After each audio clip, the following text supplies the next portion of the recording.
Welcome to the Man Cave Podcast with Dan Casper.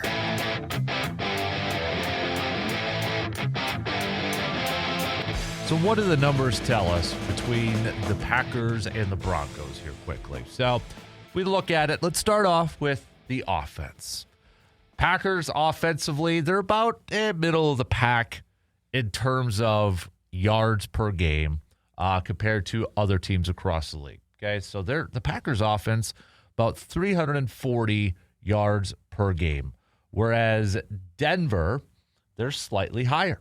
All right, so they're a little bit higher on the offensive side, 342. Not a whole lot, just a couple yards. If you break it down a little bit further, Packers and Broncos neck and neck in terms of passing yards per game. In fact, they're right next to each other. Green Bay, 232.2. Denver, 220.2. In terms of running the football, you got Denver, 121.8. Green Bay, 117.2.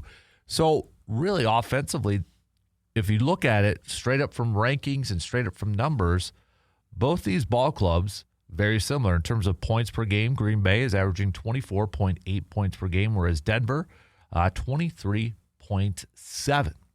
Now, defensively, Denver, third best in terms of yards given up per game. They're only allowing 282. Green Bay, fifth best, 287.2.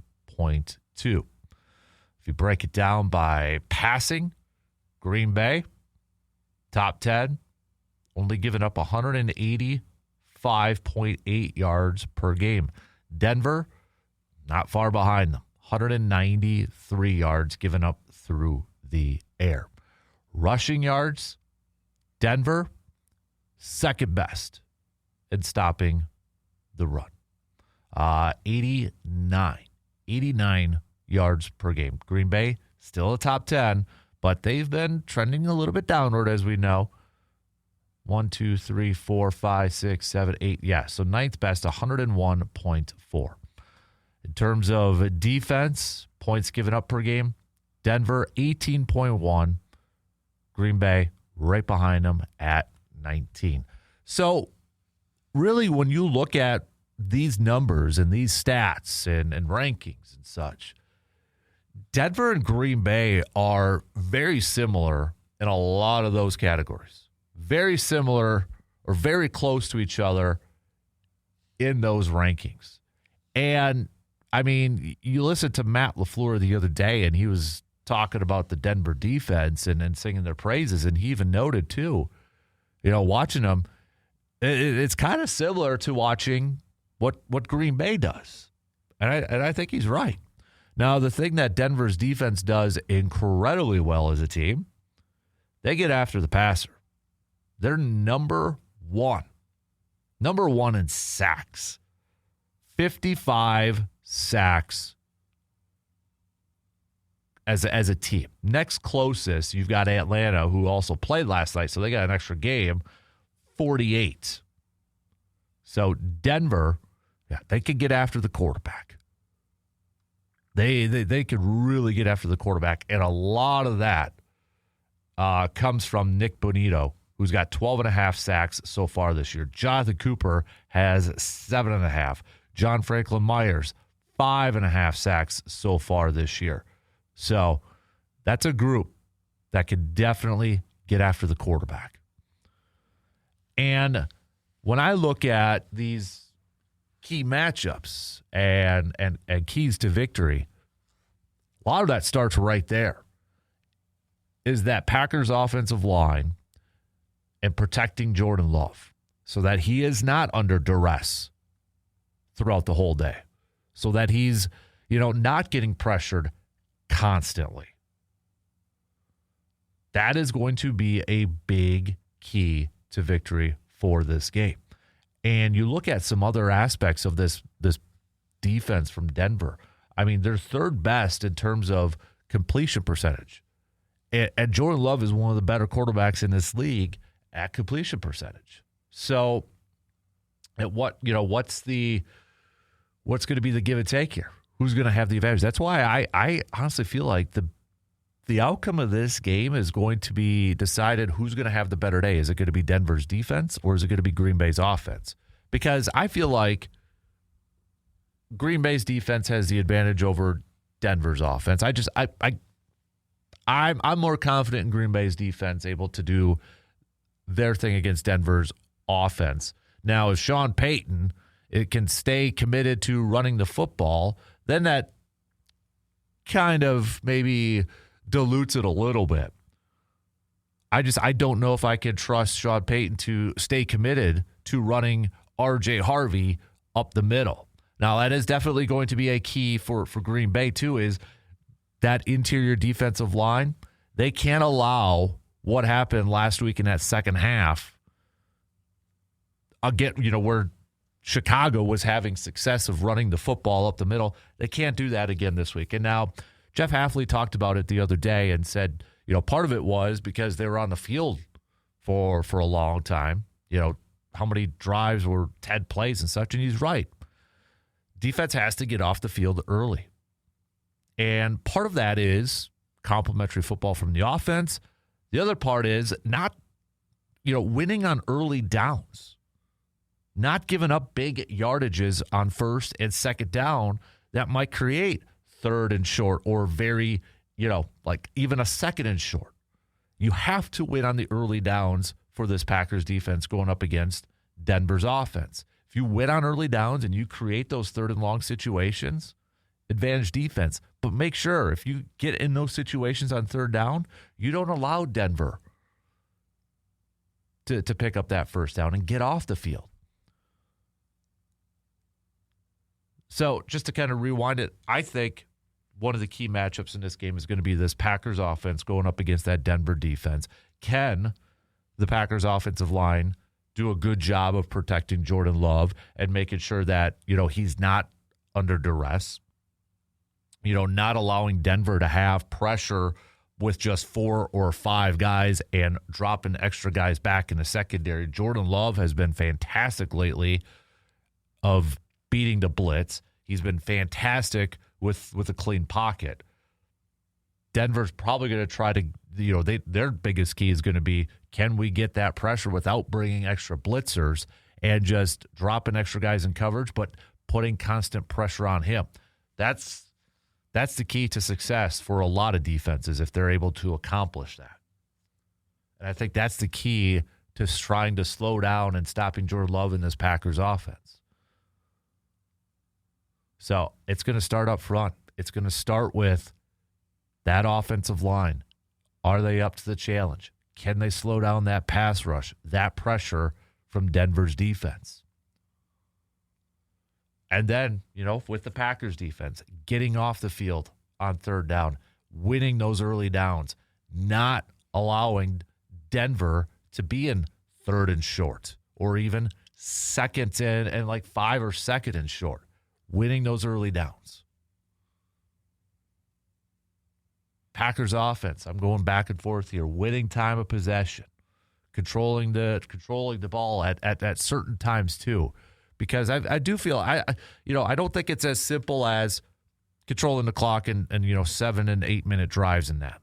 Well, it's been evident so far this year too. At times, Green Bay maybe sometimes needs to get into a little bit of a rhythm on offense, and that's where you see the mud huddles or the no huddles and a little bit of a hurry up just to get into an early rhythm. All right, what's the downfall of that? You might have shorter possessions and your defense is back out there. So it's controlling the clock. It's controlling, winning the time of possession. But I think at certain points, like if your defense has been out there for a long drive, 6, 7, 8 minutes, probably not best suited to go a little hurry up right away on the ensuing drive for your offense. You want to be able to win, let me rephrase that. You want to be able to pick up some first downs and move the football and kill some clock and give your defense a little bit of a breather on that side. But, you look at a lot of this stuff and, man, there's a lot of similarities, I think, between these two teams. You look at it from Denver's perspective. You got a Bo Nix, entering his second year. what can Jeff Hafley do to kind of, maybe confuse the younger quarterback, maybe to get at him a little bit.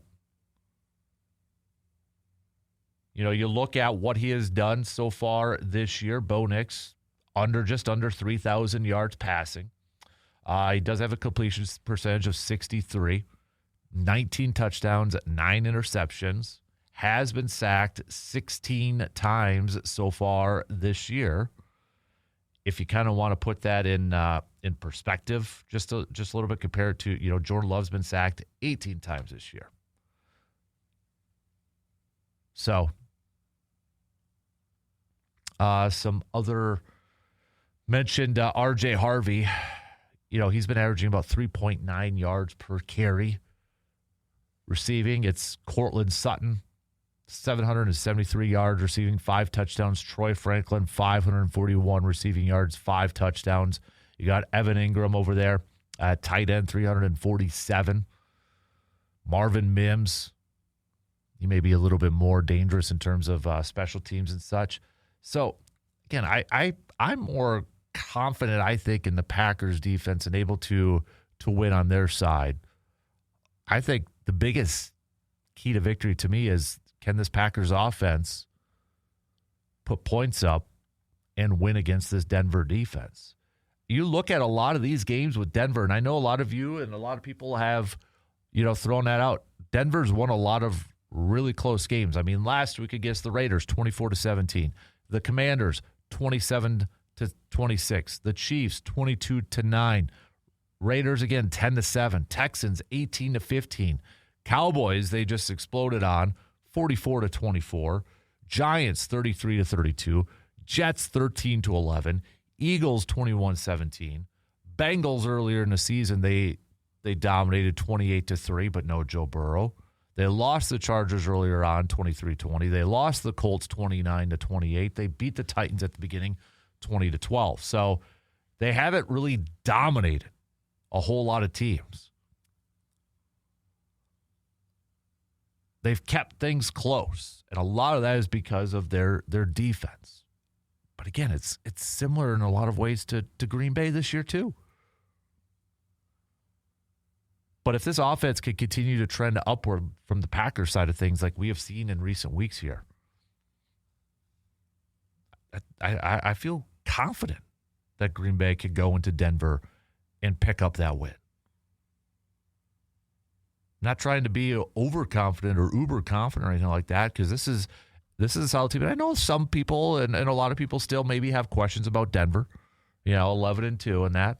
But you know what? I don't care about who they've played. They've done their job. They've won games. That's the only thing that matters to this point. They're a really good defense, and they've won a boatload of games. There's questions surrounding them. I get it. I understand it. Okay, are they really, one of the best teams in the league? Don't overlook them. Okay? You can say the same thing about Green Bay at certain points. They've won games that they were supposed to win. They've been in closer games that probably shouldn't have been as close either.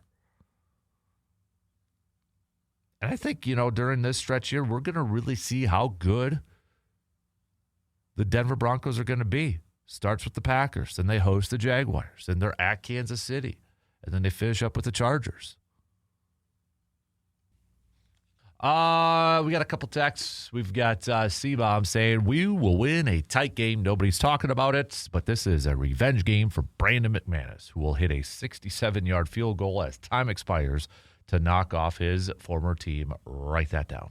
Surveyor says, good morning, DK. Key factors to this game has to be the putrid offensive line minus Zach Tom and the pass rush of Denver. It's either that or LaFleur has to be on point when it comes to play calling, because Love will not make it through the game if they cannot protect. Let's rest Jacobs and let my boy Emmanuel Wilson carve up this defense. Wilson with 80 yards and 2 touchdowns, and Love with a rushing touchdown. Final score, Packers 24, Broncos 14. So who are your players who have got to have a game? One from the offense, one from the defense. I am going to go, and I mean, we could pick position groups and such, but to narrow it down into just pick one from each one, or from each side of the ball, defensively, I'm going to go Colby Wooden. Now, we could say the entire interior defensive line, but I'm going to go Colby Wooden because just in case Sean Payton's like, no, we're going to pound that rock up the middle with Harvey in the running game. Well, if that's going to be the case, Colby Wooden, who, by all accounts, rankings, grades, numbers, is their better interior run stopper. He's been up and down. There's no question about it. Hasn't been consistent in that. But if Denver does decide, hey, we're gonna run the ball a lot, and it's gonna be up the middle, Colby Wooden's gonna have to be a key factor in this and slowing that down. You could throw in Carl Brooks, you could throw in a couple of their newcomers. It don't matter at this point. If I'm just gonna pick one, and I'm gonna go with Colby Wooden. I mean, obviously, I think Micah Parsons is going to be a huge factor in this too. You know, going after the quarterback and putting constant pressure on Bo Nix and just making life miserable for Mr. Nix in Denver. But I'm gonna roll with Colby Wooden or any other interior defensive lineman to try to stop that run. Offensively, it's kind of the same thing. But I mean, if the biggest key or one of the biggest keys in this thing is protecting Jordan Love and not allowing that pass rush of Denver to get after him, I got to look at the offensive line. Again, you could pick any offensive lineman, maybe outside of Zach Tom, because Zach Tom, as Surveyor said, it probably is the one that you have the least amount of concerns about. And he has been just awesome again this year. And when you factor in he's been dealing with an injury since the beginning of the year, it's been pretty impressive. And I would imagine Vance Joseph, defensive coordinator for the Denver Broncos, is going to try to maybe, Bonito, put him in different situations and try to get him just to eat against Jordan Love. So you could pick any offensive lineman. For this sake, I'll just say Rasheed Walker, left tackle, just to make it simple. Blindside protector for Jordan Love. If he is going to be lined up against Nick quite a bit in this game, he's going to have to hold his own. And he's gonna be counted upon to be a big part in slowing that pass rush, stopping that pass rush from Denver. Because if this offensive line from Green Bay can successfully slow down this pressure, and then it's going to force Vance Joseph to maybe blitz a little bit more, let Jordan Love eat that blitz. But if that defensive front for Denver is going to have constant pressure and success by just bringing 4 or 5 guys, it potentially could be a long day for that Packers offense, or a big-time struggle for that Packers offense. There's great play callers across the board in this game, and it's going to be such a fun chess match to watch. I mean, Jeff Hafley going up against Sean Payton. Matt LaFleur going up against Vance Joseph. Which play caller is going to have the advantage? Which play caller is going to be, maybe just a half a step or one step ahead of their counterpart? One step could just be the difference in this thing. Who's going to have the edge in this? Who's going to be maybe in the other guy's head? This is going to be fantastic. For if you're just kind of like a coaching or a play calling nerd, this is going to be a fun one to watch. I mean, you've got Sean Payton, who is a longtime head coach and a longtime play caller in this league. Super Bowl winning head coach back with the Saints. Going up against Hafley, whose stock is red hot. I mean, his star is just burning right now as a potential head coaching candidate. You've got Matt LaFleur with his mind. Vance Joseph, who may get another shot as a head coach, doing a fantastic work with this defense. This is a fun matchup when you just look at it from a play calling standpoint between these coaches. And I could see this game being tight too. I really do. I could see this game being tight. I don't see it being high scoring by any means. Now, I hope, I would love if Green Bay somehow just comes out and, puts on this offensive show and just this absolute beatdown against Denver and makes it a comfortable W. But everything just points to like maybe a 21-20, 23-20, something like Like that type of game.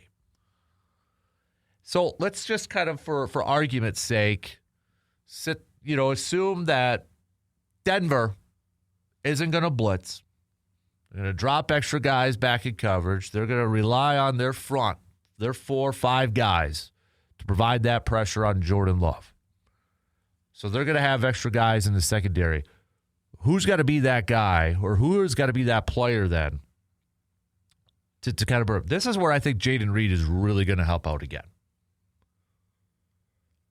Because of that middle of the field, that slot, that yak guy. This is where Tucker Kraft is a missed feature in this offense. When you have a defense that's going to be able to provide pressure without bringing extra blitzers and keeping extra guys in that secondary, who are those guys that can, middle of the field, get you some yaks, get the ball in his hands, and let him make some plays? This is a big game for Jaden Reed. I would throw Jaden Reed as an honorable mention as a guy who's got to have a game. I think we are seeing Christian Watson, utilized more. I mean, we saw him play a little bit in the slot. I mean, he is a guy that is ascending, and we're seeing his route tree develop even more in front of our own eyes, really becoming that go-to guy in different spots. He's not just, hey, go run a fly, go run a post, go run a flag, outrun your guy, and we're just going to throw it deep. We're seeing him involved in different ways. I think you saw last week, too, the Packers really utilizing their 3 tight ends in different aspects, too. That's going to be a part of it. It all points to Matt LaFleur, the game plan, the play calling. If Denver's defense is going to be able to have that pressure while dropping back those extra guys, what's that game plan? How are you going to attack it? How are you going to get the ball out quicker, shorter passing routes, getting the ball in your playmakers' hands and letting them make plays? Not long developing plays, quick ones, getting them in open space, finding those holes in those zones. I think Jaden Reed's going to be a big factor in that. I already mentioned defensively, throw out some other guys. Micah Parsons just making it a heyday, or I should say making it an awful day for the second-year quarterback in Bo Nix, just making his life miserable back there, going after him, chasing him down. I think Jeff Hafley, how can you maybe confuse Bo Nix a little bit? How can you overwhelm him? There was a great play in last week's game that just completely fooled Chicago's offense. Now, I'm sure Sean Payton and his staff, they've seen it. They're going to be aware of it. But it was the play where Green Bay's defense, Micah Parsons dropped in coverage. Like, Chicago's offensive line on the right side was keyed up on Micah Parsons. Like, that offensive line was flowing to that way. Green Bay loaded the other side. They came with extra guys. Xavier McKinney, I think, was a safety coming. Rashawn Gary in that. And they dropped Micah Parsons in coverage. Completely fooled Chicago.